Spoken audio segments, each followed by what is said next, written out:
నెల్లూరు రోడ్డుకి వాక్ శుద్ధి జాస్తి.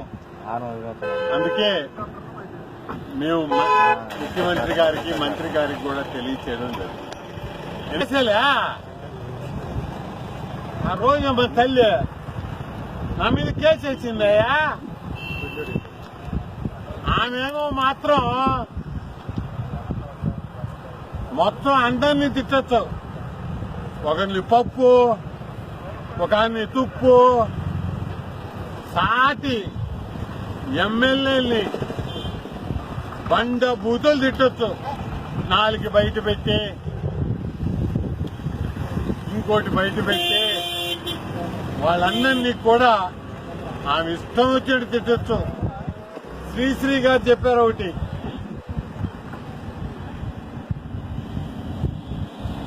ప్రజా జీవితంలోకి వచ్చిన తర్వాత అది ఆడైనా మొగైనా అందరి జీవితాలు రోడ్లోనే. అదే చెప్పాడు. అంతేగాని ఆమె వేసిన కేసుకి ఖచ్చితంగా కోర్టులోని సమాధానం చెప్తా. నేనే రోజు కూడా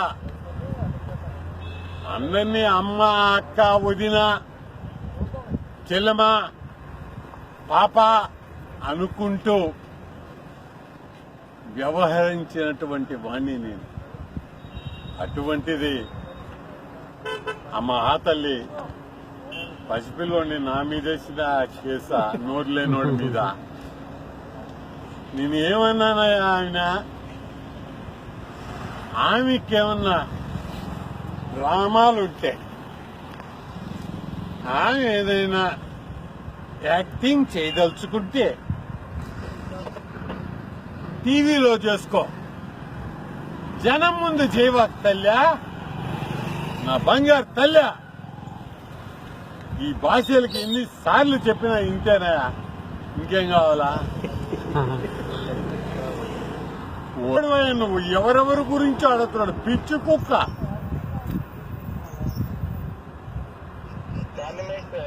ఆయనేమి అనుభవజ్ఞులని లేదు, చిన్నోళ్ళని లేదు, పసిబిడ్డని లేదు, వృద్ధులని లేదు, పత్రికల వాళ్ళకి తెలీదు.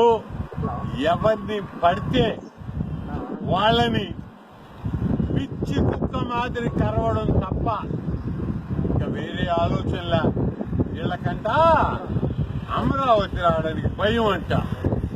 వీళ్ళు వచ్చారంటేనే ఊళ్ళో జనం తలుపులేసేస్తుంటే భయపడా. అది అర్థం చేసుకోవాలి ముందు వాళ్ళు. వీళ్ళు ఊళ్ళోకి వచ్చారండి, జనం తలుపులేసేసుకుంటున్నారయ్యా. ఆడోళ్ళు భయపడి ఈ రౌడీజాలకి, కూని చేష్టలకు భయపడి ఈ పిచ్చి కుక్క అరుపులకు బాగా మదించిన పిచ్చి కుక్కలాగా ఈ రాష్ట్రం మీద చిన్న పెద్ద బిడ్డ పాప ఆడ మొగ అనేది లేకుండా ఈ రాష్ట్ర అభివృద్ధిని అంతం చెయ్యాలని దురాశాపరుడు ఈ పిచ్చి కుక్క జగన్ రెడ్డి గారు.